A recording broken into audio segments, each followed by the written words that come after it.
real-time scenarios as a business objects developer. So how we are going to start our work? Like for example here, as I told you that in our demonstration, every time we will receive, for example, I'm working on, just assume that we are working in one of the project name is ABC. We are working in ABC project. So as per the customer requirement, so in this project actually we need to develop nearly 20 reports. Just assume we are working in one of the project called ABC. In this project as per the requirement, so we need to develop 20 reports. These 20 reports we call it as the standard reports. So that means these 20 reports are used. People are. All the users, they are going to use these 20 reports. These are the standard reports. And as I told you that for each and every report, you will receive one BRD, business requirement document. For each and every report, you will receive one BRD, that is business requirement document. What exactly this business requirement document contains? The business requirement document contains, please mute your systems, I am getting some echo. All of you please. Just beside of your name, you have a microphone option is there, just click on that. So that, yeah, if you want, you can unmute it, or if you have any questions, please unmute and ask the question. Akbar, please mute yourself. Okay, then, sir. Just click on that microphone option. Okay. Right. Okay. So in our real-time scenarios, for each and every report, you will receive one BRD, one business requirement document. So what exactly this business requirement document contains? The business requirement document contains the first point, the core business, what exactly this application, with the help of this application, what we are going to do. So that means it will provide a brief introduction about the application, that is the business. Second thing is report requirement. As I told you that for each and every report you will receive one BRD. So individual BRDs, individual report BRD contains it contains the report requirement. That means what exactly the customer is expecting from this particular report. Okay, so that is nothing but a report requirement. And the third point is fields. What are the fields that the end users are expecting in the output level? So that means in the report output level, what are the columns that the end user is expecting? So that means, so they will provide you the field names in the BRD and output, and the last fourth point is they will provide you one dummy template, how exactly the report should look like. Okay, so they will provide one dummy template.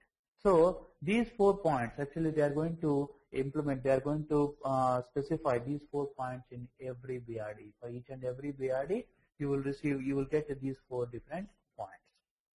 Now, just assume, like today I have received one BRD, my first report requirement BRD, I have received it. So as I told you that this particular BRD contains the core business and the report requirement, and from that particular report what exactly the customer is expecting, and what are the fields that the end users are expecting in the report output level. And the fourth point is you will receive one dummy template. So I have received my BRD. Now what is the next step? So as a developer, as a business objects developer, first of all you should understand the business. You should understand the core business, what exactly this business, what exactly this application. And the second thing is you should understand the report requirement. Okay, from this particular report, what exactly the end user is expecting. You should understand the report requirement. So after understanding the report requirement, you need to analyze. As a BO developer, we need to analyze to complete this particular report requirement. So what are the tables, and that means from where exactly we need to fetch the data. To complete this particular report requirement, from where exactly we need to fetch the data. That means you need to analyze. For example, if you are working on the general system other than SAP sources, So you need to analyze from where exactly, what are the base tables, from where exactly we need to fetch the data. That means you need to analyze the base tables. Okay, so in the database level, you need to analyze the base tables. And once you analyze that, just assume that as per, after analyzing the things, okay, we came to know that, okay, to complete this particular report requirement, we need to fetch the data from table 1 and table 2. Just assume that to complete this particular report requirement, to fulfill the report requirement, we need to fetch the data from table 1 and table 2. And these table 1 and table 2, and once you identify the tables, you need to search for that particular table in the source database. So now exactly what exactly the once you after analyzing the tables, you need to identify either these two tables are available in my source system or not. Okay, in my source system or not. Now here we will discuss what is the source system and what type of databases are available in the database in the real-time scenarios, and what exactly the ETL workflow ETL people will do. So we will discuss one by one. So is this clear, sir? Any doubts till now? Akbar, Venkat, Lalita, any questions?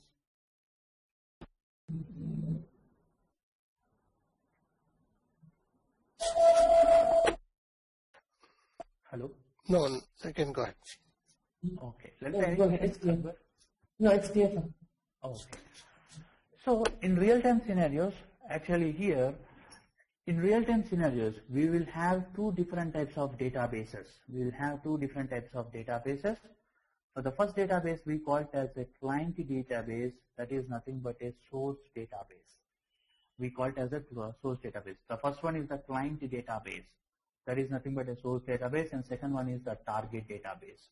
So this particular database is available in the customer end. Okay, the source database is available in the customer end, and the target database. So here we are maintaining the database. We are maintaining our own target database. So at the very first moment, as I told you that once you analyze the data, you need to identify the tables. Okay, so if these tables are available in our target database, so then you can use it. Or else, so what we need to do? So at this particular, for example, just assume that so these two tables are not available in our database. So what we need to do? So at this particular point of time, you need to copy those tables from the customer database to our target database. So at this particular point of time, so we need to take the help from the ETL developers. What exactly this ETL stands for? ETL stands for extraction, transformation, and loading. So as I told you that, like we have different types of ETL tools are available, like Informatica, Data Stage, Ab initio. Now coming to the SAP level, we have SAP BW, Business Warehouse, and anyhow we have another kind of ETL system, that is BOS, BusinessObjects Data Services. So actually here at this particular point of time, we need to take the help from the ETL developers. What exactly these ETL developers will do in real-time scenarios? So as I told you that, like once you analyze the data, you need to identify the tables. At this particular point of time, just assume that these two tables are not available in our database. So at this particular point of time, so what exactly these ETL people will do? So ETL people will do, will follow these two steps, stage 1 and stage 2. In the stage 1, the ETL developers actually they enter into the customer database. That means they are going to access this source database, and after that they are going to identify and the very next moment they are going to identify the tables, table 1 and table 2. So they are going to identify the tables. Either these table 1, table 2 are available in the customer database or not. So anyhow, definitely these two tables should be available in the database, in the customer database, that is the source database. Okay, so once they identify the tables, so they are going to apply one transformation called copy transformation. With the help of this copy transformation, they just copy the source tables. They are going to copy the source tables from the customer database, and after that they are going to load the data into the target database in the form of a stage table, in the form of a stage table. And the area we call it as a staging area. Very simple, sir. In stage 1, the ETL developers, what they are going to do is, they are going to access this source database. That means they are going to enter into the customer database, and they are going to identify that the required table, either these table 1 and table 2 are available in the customer database. Okay, so once they identify the table, they applied one transformation called copy transformation. So with the help of this copy transformation, they just move the tables from the customer database to the source database. They're just applying the copy transformation. They copied the table structure from the customer database to the target system. And these tables we call it as a stage tables, and the area we call it as a staging area. So in this stage 1, they are not going to do anything. They are not doing anything. They just copy the existing structure, whatever the structure is available in the customer database. They are going to copy the structure of that particular source tables, and they just loaded the same tables into the target system, target database. So in the tables which we are, the tables we call it as the stage tables, and the area we call it as a staging area. Okay. Any questions, sir, in this step? Any questions, Venkat, Akbar, and Lalita? Any questions? No, no problem. You can go on. Lalita, Akbar? You can go on. Okay. Now, so after this, so they're going to implement the second step. So what exactly they will do in the second step? So in the second step, what they're going to do is, they're going to consider these stage tables as a source. They're going to consider these stage tables as a source. And after that, based on the customer requirement, they are going to implement the different types of transformations. So they are going to implement the different types of transformation while changing the table structure. Okay, for example, customer is expecting a new, for example, just assume like in the source tables in the customer database. So at this particular point of time, customer is having the table like this, table structure like this: employee table, employee ID, employee name, employee address, or employee phone number. So like this, he is getting the data like this. Okay, at this particular point of time. So in the customer database, customer is getting the structure like this, employees table structure like this. Now, but in the target database, customer is expecting the structure like this. So they are expecting the total hierarchy structure.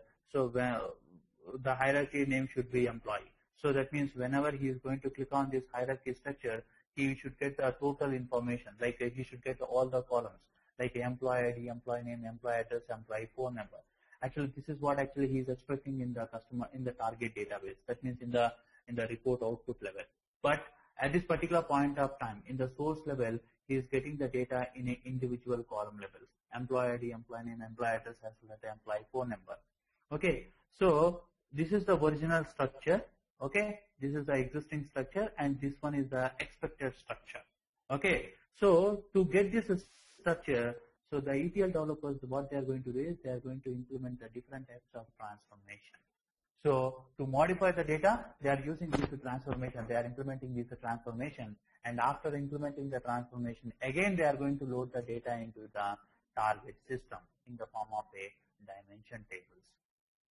Okay, so like again, I'm repeating once again. So actually, once you identify the tables as a developer, as a BO developer, you need to identify the tables. For example, if the tables are not available in the target database, in our database, so what they are going to do is, we will take the help from the ETL developers. So what exactly these ETL developers will do? So in real-time scenarios, the ETL developers actually they are maintaining two different stages. One is the stage 1, and second one is the stage 2. In the stage 1, actually the ETL developers, what they are going to do is, they are going to they are accessing the source database, and after that they identify the tables, example table 1 and table 2. these tables are available in the target table, source database or not.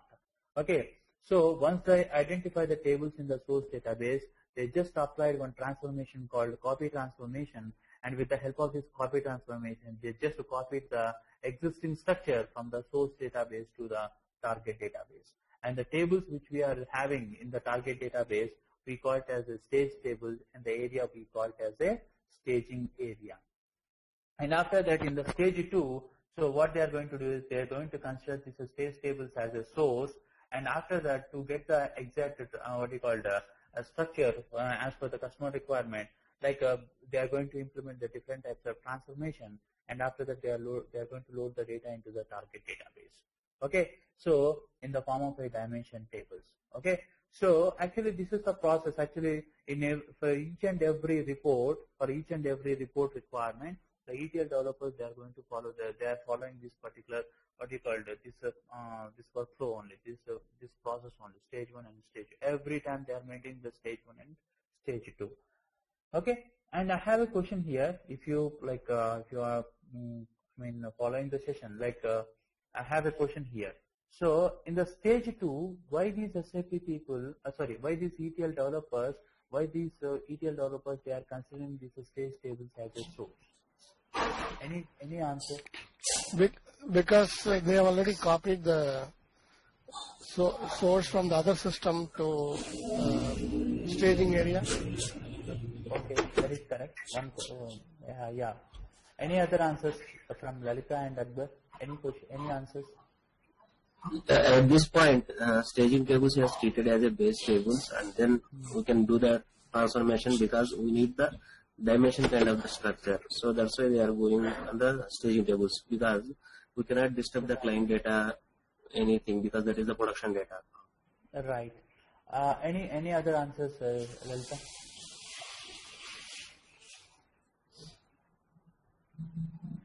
Okay, no issues. The staging tables, maybe we can change them according to how we need them. Like we can manipulate them at our end. Stage tables has a base. Anyhow, the same table is available in the customer database. And one more thing is that, as you know, that we should not do anything. We should not implement any transformations directly on the base tables, right? So we need to take a copy. Just we need to take them on backup so that for the stage tables in our target system. So if you want to implement any kind of transformation, you can implement the transformation on top of the stage table, that is the copied table. Okay, but you should not implement any transformation directly on the base tables which are available in the customer database. Okay, that is totally wrong. So to do that, what we have to implement the transformations. So here we are maintaining one our just like in a backup. Those backup tables we call it as a stage tables. Okay, and as you know that in the second stage, actually after implementing the transformation, we are going to load the data into the target database in the form of a dimension tables. So after modifying the data, we are considering the entire structure in the form of a dimension table. So as you know that a dimension table contains the primary keys, and it will provide you the individual business data. For example, employee dimension table is available. So with the help of this employee dimension, so what you will receive the total employee information along with that. So total individual business data along with this. The dimension table contains the primary keys. That means unique key value. As you know that employee ID, department ID, calendar ID, etc., etc. So these are all the primary keys. And once you have these dimension tables, on top of that, you can able to create the fact table. So what exactly the fact table contains? Any answers? What exactly the fact table contains?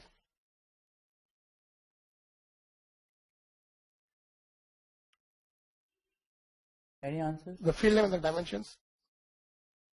Fact table contains. Akbar? Lalita? Can you please come again once again? Due to some noise, I could not hear. What are the fields that the fact table contains?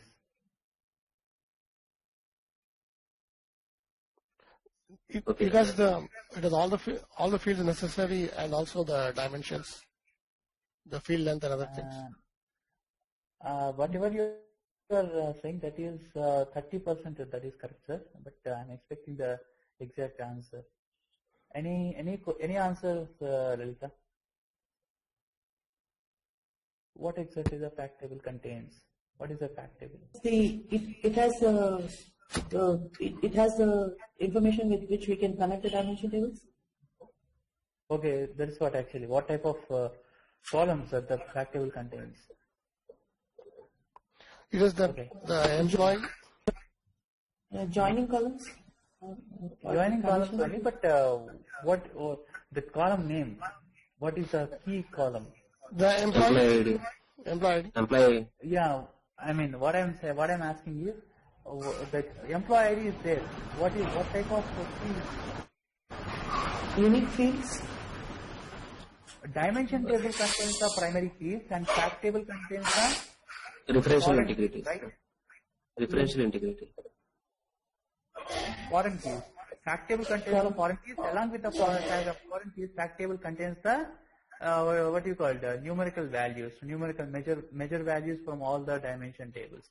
For example, here, if you observe, I have a employee dimension. Employee dimension contains the employee ID, employee name, employee salary, and employee address.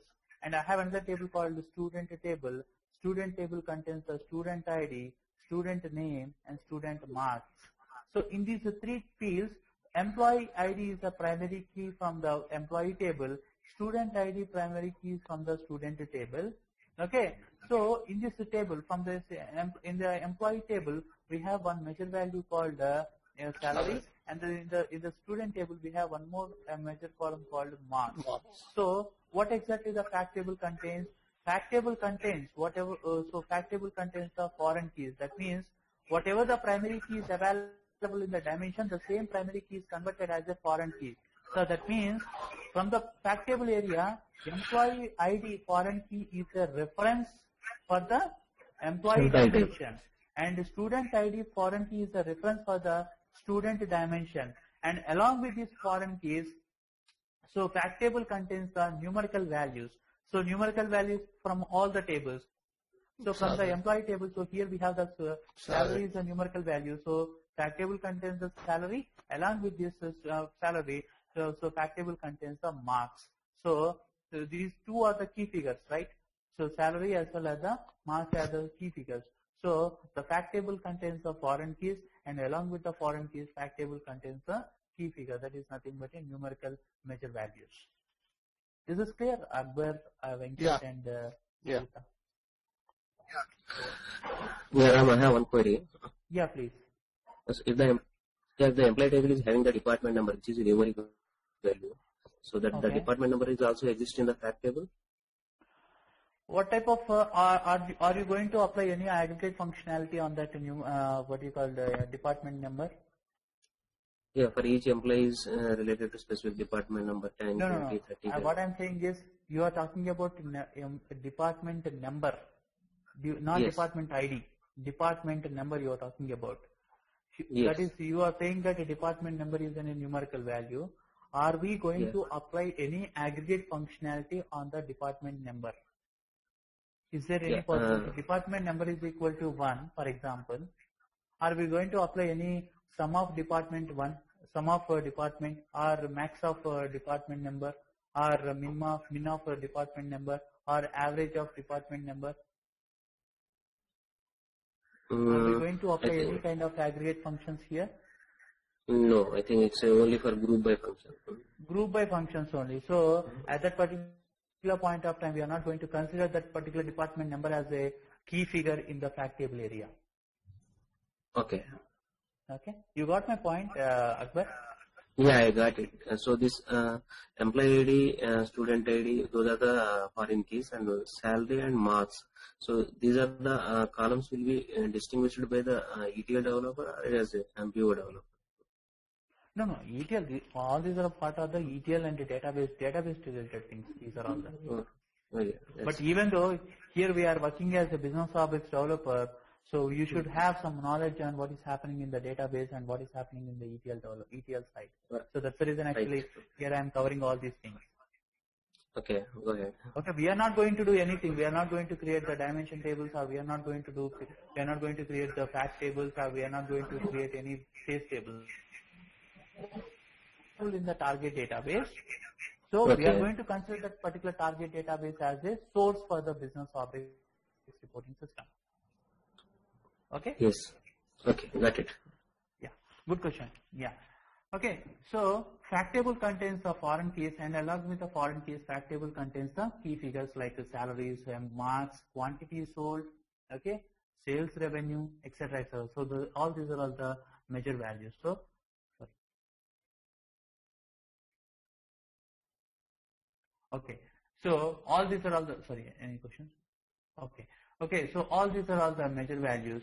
So the fact table contains, along with the foreign key, fact table contains the numerical values. And one more important thing, actually people, they answer some question like join conditions. Like at the time of joining also, at the time of defining the joins, maximum times we are going to define a join condition between the dimension table to the fact table based on what?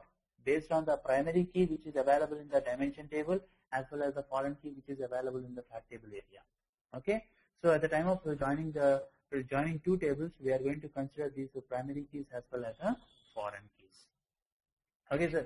So here at this particular point of time, so this is about the ETL process. It is an ETL process. So in this ETL, at this particular point of time, as I told you that, so for this ETL developers, so source database is nothing but a customer database, and the target database is nothing but our whatever the database that we are maintaining in our own environment. So that is a target database for the ETL developers. Okay. Now at this particular point of time, the target database contains the total modified information in the form of a dimension tables as well as the fact tables, right? So at this particular point of time, the target database contains the total modified information in the form of a dimension tables as well as the fact tables. So as you know that, so end users, they are expecting the reports. So they are expecting the what you call modified information in their report, right? So as a business objects developer, so what we are going to do is we are going to consider this target database as a source. We are going to consider this target database as a source for the business objects reporting system. So on top of this source database, we are going to build the universe, and on top of that, we are going to build the reports. Okay. So I'm repeating once again. So coming at this particular point of time in this scenario, so for the ETL developers, the source database is nothing but a customer database, and the target database is nothing but whatever the database that we are maintaining in our environment, that is nothing but a target database for the ETL developers. And at this particular point of time, the target database contains the total modified information in the form of a dimension tables as well as the fact tables. And as you know that our end users actually they are expecting the reports in with the help of the modified information, right? With the total what we call the updated data. So where exactly this updated data is available? At this particular point of time, that updated data is available in the target database. So what we are going to do is we are going to consider this target database as a source for the business objects reporting system. So on top of this source system, we are going to design the universe, and on top of that, we are going to build the reports. Okay. So this is the actual process and the actual process that we are following in real-time scenarios for each and every report. For each and every report, we are following the same cycle. Okay. Any questions, sir? Venkat, Lilita, Akbar, any questions?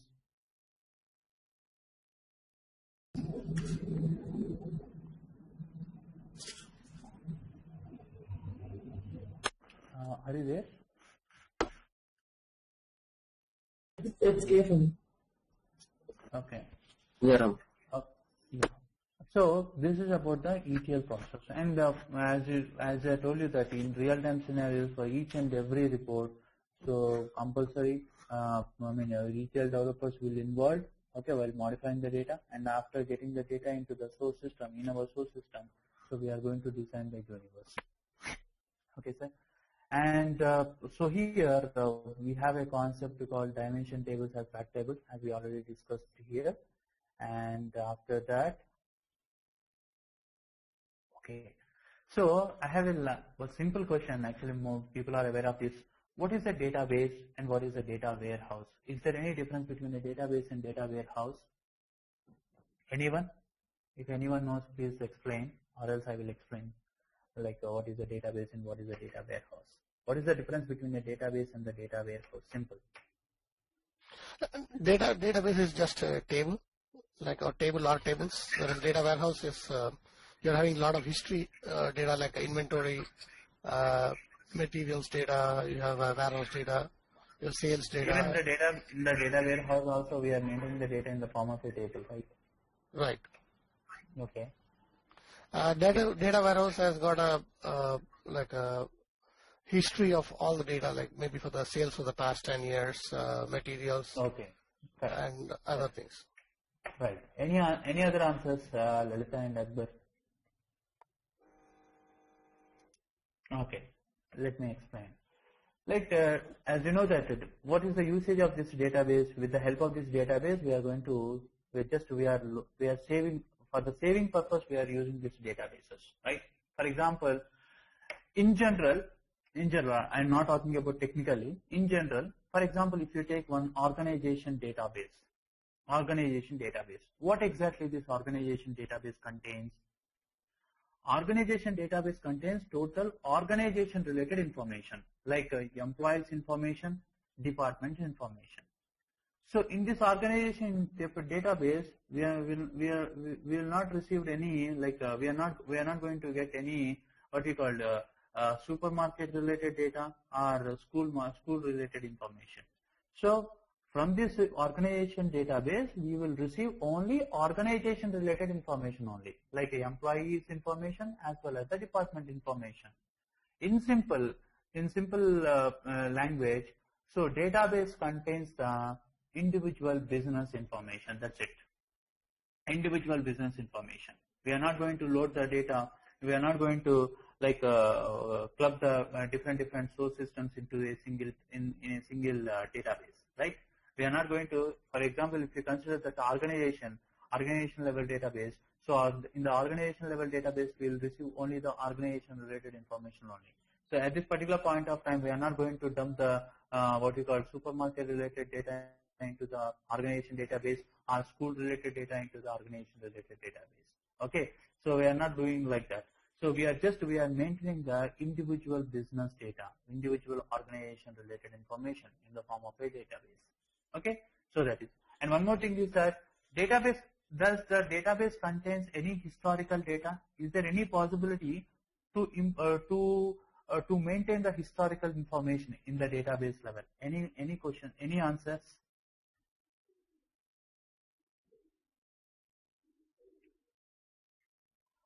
Any answers? Are you there? No, I don't think so. No, we will not maintain. Actually, and my request is that this is not an like 1 second. This is not an like trainer and there is no concept trainer and trainee concept. Okay, so just like it is an interaction session. I'm expecting all the people to involved in the session, and if you like if I ask anything, just try to answer something. Okay. Okay, I think Rama, this is Akbar here, and database will not maintain any kind of the history kind of a thing. Only it will a storage area of the respective information related to the organization. Okay. Is there any possibility to maintain the historical data? Is there any possibility? Yeah, data warehouse. Like not data warehouse. Just we will discuss about the database only. Is there any possibility to maintain the data? Historical data in the database level? I think we can do it. I think so. We can do it, but the thing is that for the performance related things, I mean, based on the, I mean, we are considering the performance. Every time we are thinking about the performance related issues. That's the reason actually we are not going to maintain any historical data. For example, it's a very simple example. Just assume in our organization database. So one of the employees, just assume he joined in 2007 and he left from the organization in 2013, for example. Okay. 2013. Mm-hmm. After leaving from the organization, and just assume that after 2 to 3 years of time, again he is going to rejoin that same organization. So at that particular point of time, that organization people, are they going to recollect the information from the database about this particular employee? Is there any possibility? They may collect it. Let's say for they may collect it, but that means they are going to maintain some specific time like period, like limited historical information. It's like sorry. Yeah, sorry to interrupt. They may have some sort of a master record which will have all this information. Right. That means they are going to maintain the historical information, information for a particular for a specific time period. Okay. Right. So that means we can able to maintain the historical information in our databases. But the thing is that for the coming to the performance related things, we are not going to maintain the what we call the total historical information in the database level. Right. So there is a possibility, but we are not maintaining the historical information. Mm-hmm. And one more thing is that, as I told you, that database contains the individual business information. Okay, just assume that I have coming to the data warehouse. What exactly is this data warehouse? Data warehouse means we can able to collect the information from the multiple data sources. We can able to combine that. We can able to collect the information from the multiple data sources, and we can load the data into the single target system. For example, just assume that I have a enterprise data warehouse. Just assume that, just assume I am maintaining one data warehouse and organization data warehouse again. Just organization data warehouse. So in this organization data warehouse, so I'm going to load the data from the HR department database, financial database, as well as what we call other some XYZ database information. So here at this particular point of time, I am retrieving the data from the HR database. I'm retrieving the data from the financial database. I'm retrieving the data from the security database. So what I am going to do is totally I'm going to collect the information from the three different sources, and I'm just loading the data into the single target system. So this is nothing but a data warehouse. So data warehouse is nothing but it is a collection of multiple data sources. Data warehouse is nothing but it is a collection of multiple data sources. And as you know that in data warehouses, we can able to maintain the historical data. For example, very simple example, just assume like our Citigroup. Okay, Citigroup people, in Citigroup we have different development centers or different departments. Okay, some people actually they are maintaining the business activity related information, and some people actually they are maintaining the legal related information. Okay, and some people they are maintaining the some XYZ related information. So that means they are maintaining the three different sources here. One is the activity, business activity, and second one is the legal related information, and third one is the XYZ related information. And these three informations are coming from three different data sources, three different databases or three different data sources. And after that, once you after collecting the entire information, we are loading the data. We are placing the total information in one particular system. That is nothing but a data warehouse. That means data warehouse is nothing but it is a collection of multiple databases. Okay, going forward, we are not going to use a term called database. Every time we are going to use one what we call technical term called the data source. Okay, going forward we are using the same naming convention, data source. Okay, so that means here data warehouse is nothing but it is a collection of multiple data sources. That means we can able to collect the we can able to collect the data from the different sources, and we are loading the data into the single data, into a single target system. That is nothing but a data warehouse. Okay, and here if you observe in this example, so here I have provided like this. So database system we call it as like here OLTP, online transactional processing system. So at this particular point of time, so here we are getting the data from the single source, and without applying any transformation, we are just loading the data into the target system. So single source and single target system. For example, if I just wanted to retrieve the data from the Oracle system and loading the same data into the Oracle system. So single source and single target system. Okay, so at this particular point of time, so here we are not implementing any transformations, right? We are just customer is expecting the same data in the form of a report. So for that, we are copying the entire structure from the source database to the target database, and on top of that, we are building the vertical universe, and on top of that, we are developing the reports. Now coming to the online analytical processing system, this is nothing but a data warehousing concept. So here we are extracting the data from 3 different sources: Oracle, XML, and ELR. ELR is just a database name, one of the database name in real-time system. Okay, ELR, and after that, we need to combine the data. Why? Because at this particular point of time, data is coming from the multiple systems. Okay, we need to combine the total information. So with the help of a different types of transformations, with the help of ETL development. Okay, and after that, we are loading the data into the target system. At this particular point of time, the target system, it may be a Oracle, or it may be a ELR system, or it may be a SQL Server. So whatever it is. So OLTP stands for Online Transactional Processing System. So at this particular point of time, we are not going to maintain any historical data. Now coming to the Oralce system, Online Analytical Processing System.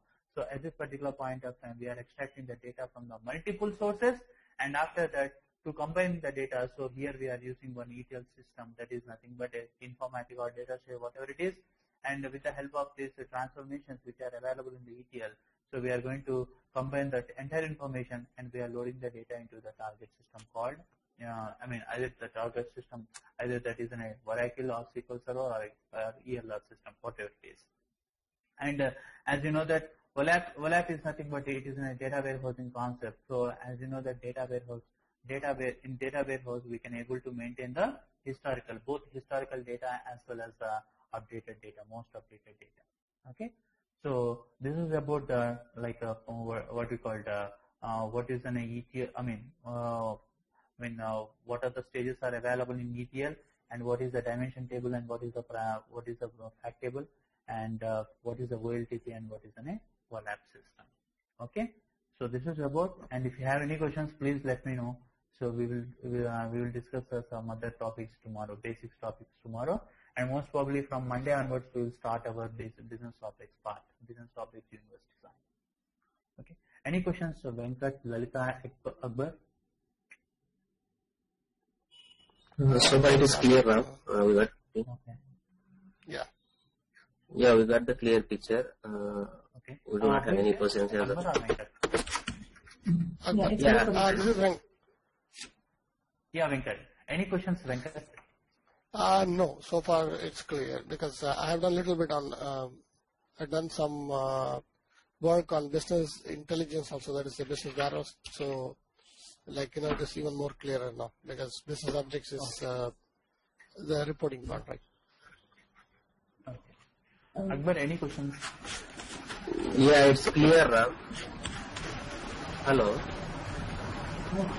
Yes. Yeah, it's clear for me too. Hi, this is Lalita. No, this is clear for me too, because I work with Teradata database. So, okay. So these concepts are clear for me too. Okay. Yeah, Ram. Akbar here. So, tomorrow, Akbar. Yeah. Yeah, it's clear for me also. So far, I got the overall picture of how the ETL process is going on. And one more request from my end.